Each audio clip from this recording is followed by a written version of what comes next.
Hello, this is EwanMiller from the University of Huddersfield recording my presentation for my game, Seeds. Um, it's going to be a live recording, so I'm going to show gameplay whilst talking about it live, and I'm also going to warn you, I'm going to warn you just in advance that I do have a bit of a stutter, so hopefully that doesn't affect the grading or clarity of this presentation. Thank you.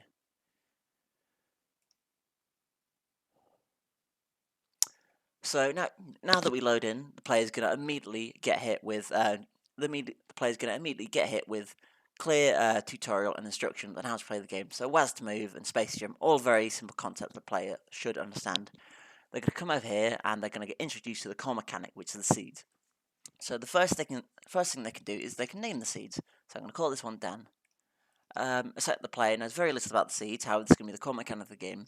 They're first quickly introduced to one key property of the seeds. The seeds cannot jump, only the main seed can. So if we go over here, which is the quickest path, this seed can't jump and I'll have to take an alternative route around. And it's also told us here that if you press 1, the seed that was automatically following us will now stop and start. So now Dan's not following us. If you press 1 again, the seed will be following us. And that is one key element of the core design that I'll show you here. All the puzzles are going to be based around the seeds, which is one of my core design pillars. The solution to every puzzle will be based around utilizing these seeds in creative and different ways. I'll call this one Ewan.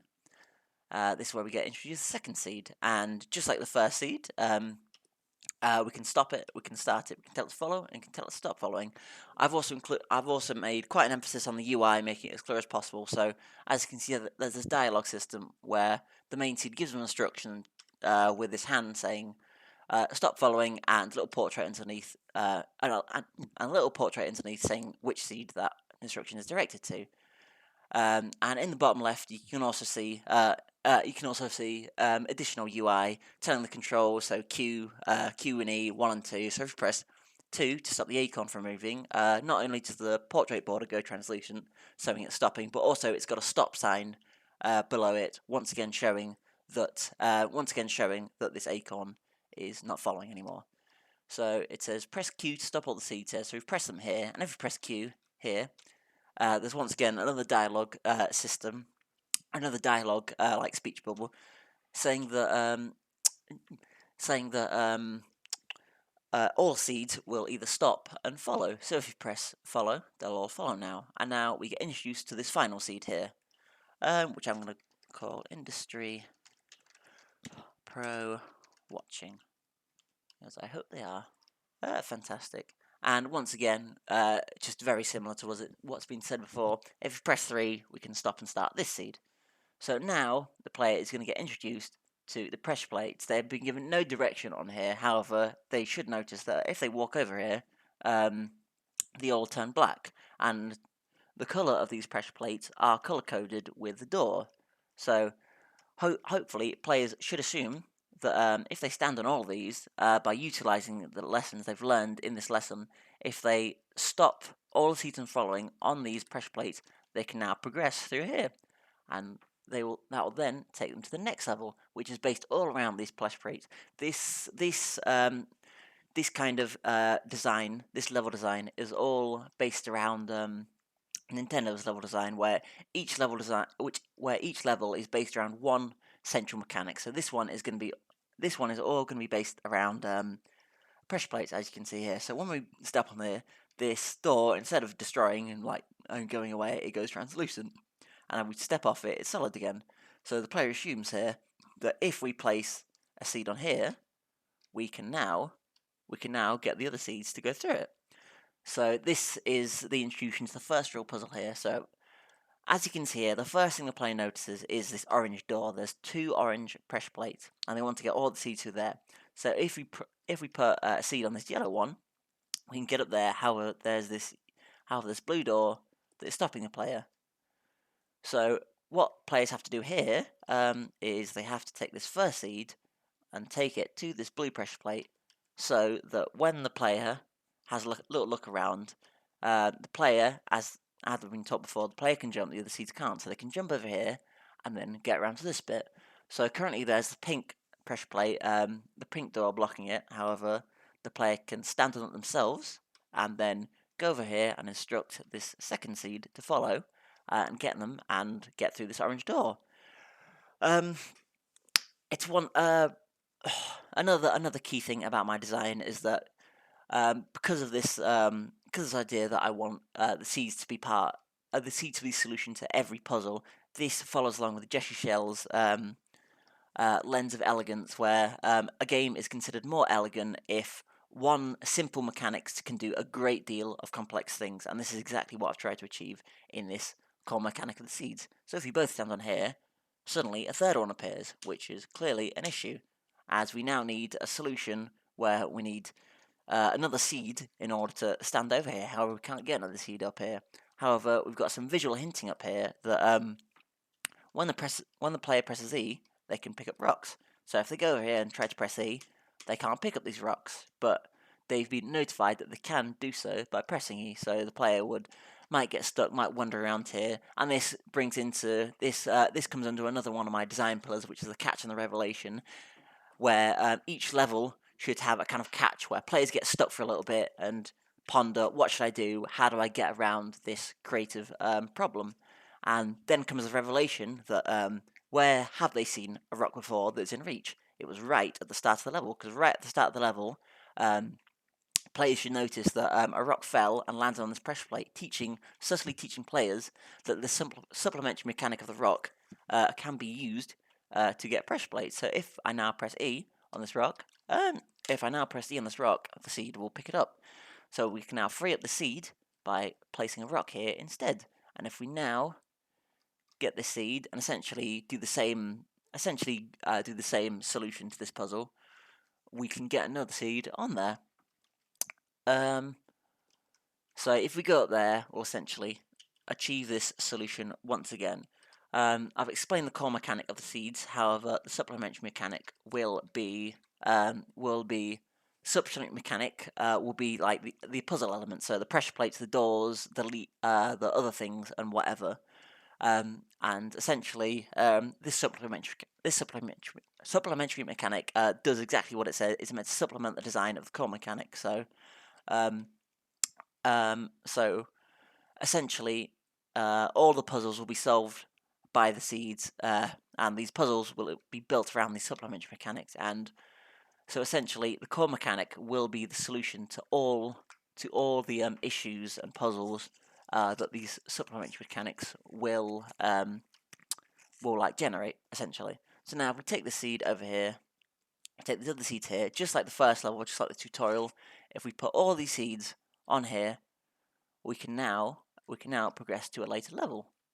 So if we place all the seeds on here, this seed's not on there.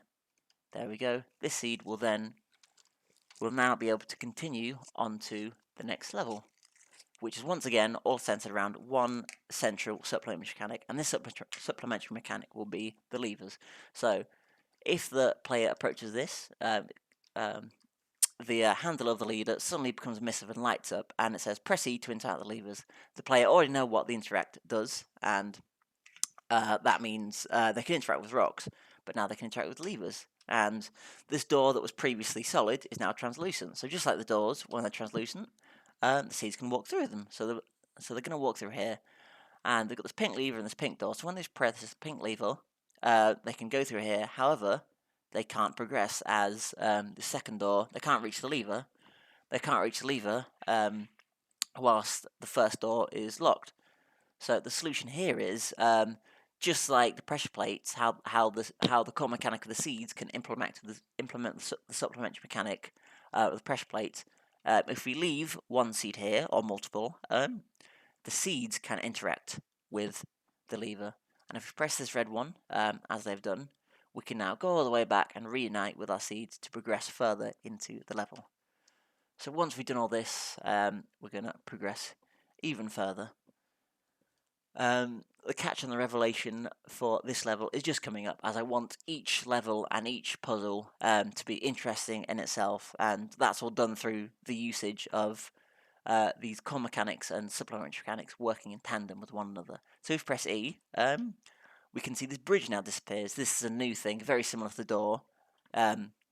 but underneath his door is a lot of spikes, and whilst the player has not explicitly been taught what spikes do, just based on predispositions, they should probably know that spikes isn't something they should probably trifle with, so they want to avoid that as much as possible.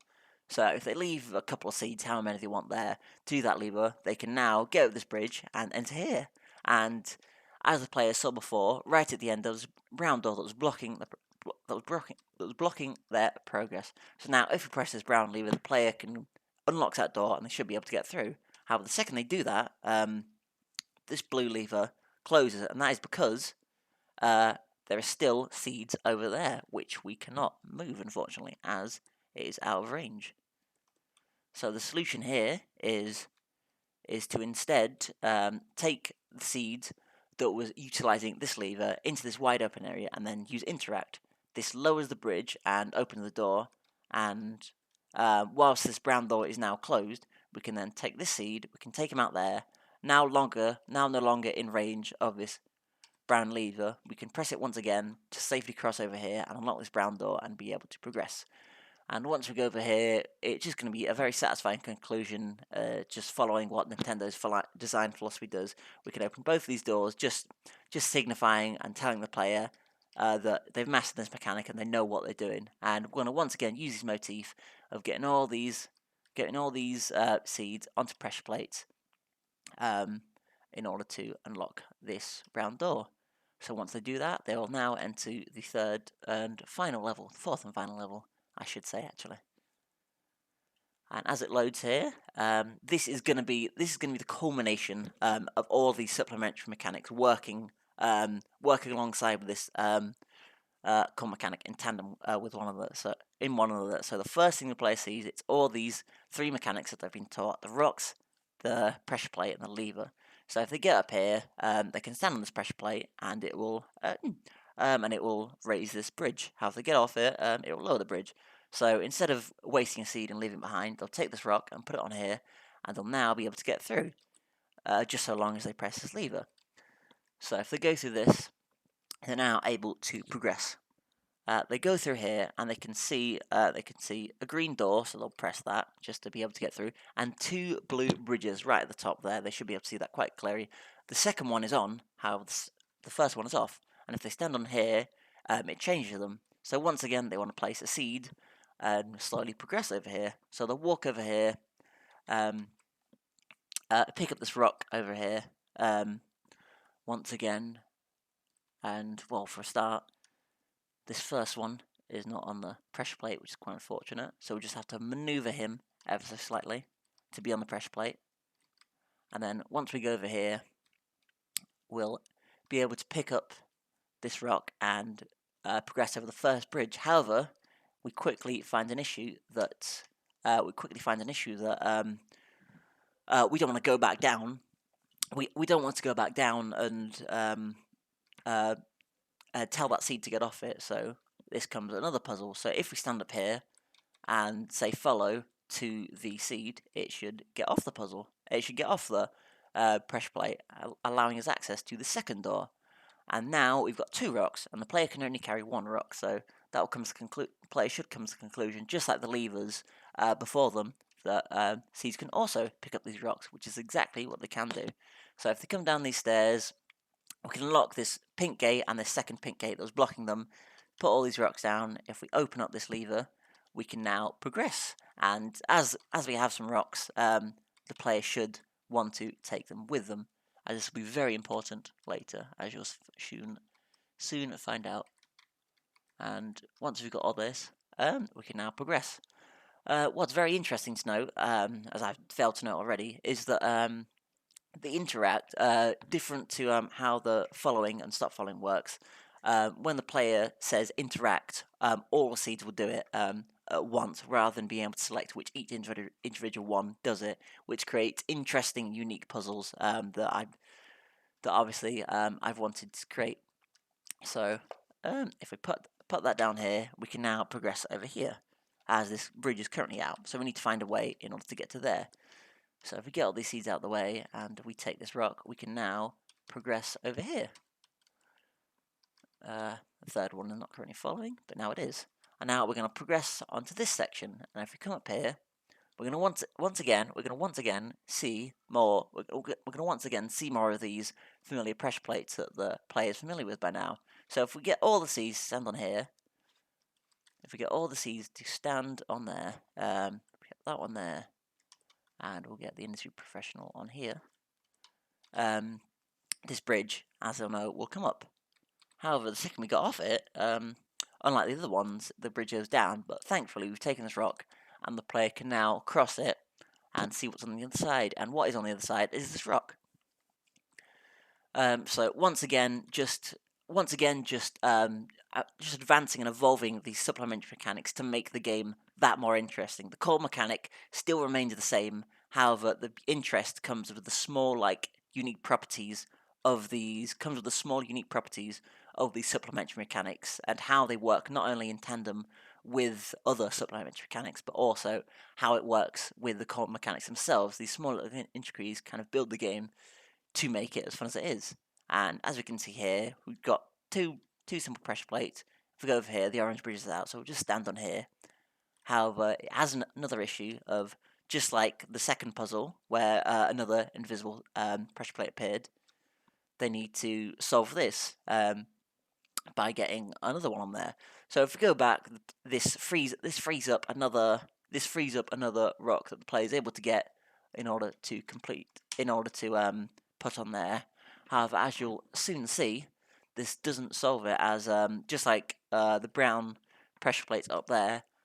As soon as we get on here and get off, the bridge goes up, but the bridge goes down, and this creates another puzzle which players need to solve. However, they should notice this door over it, and if they press this, as you can see here, the supplementary mechanics works alongside with one another in that like seeds can activate pressure plates, rocks can activate pressure plates, but strategically placed doors can also activate these pressure plates. And now if we take this rock, as we can see, right in the middle is, obviously we want to go straight in the middle and progress through there.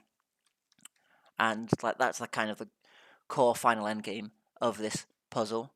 If we come all the way over here, we need 8 seeds, or 8 objects to fill these pressure plates in order to progress onto the next, to like a later stage. So if we slowly start putting all these rocks and down, we need to rescue all the seeds from all there, get all these on them, and once we do all this, all those should activate and the game will be completed.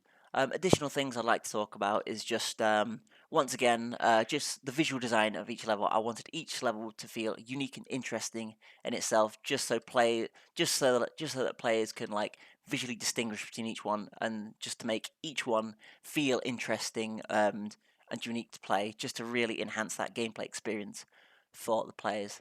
And if we take all these seeds, 1, 2, 3, once again utilizing this core mechanic, we take all the seeds, we take them down here,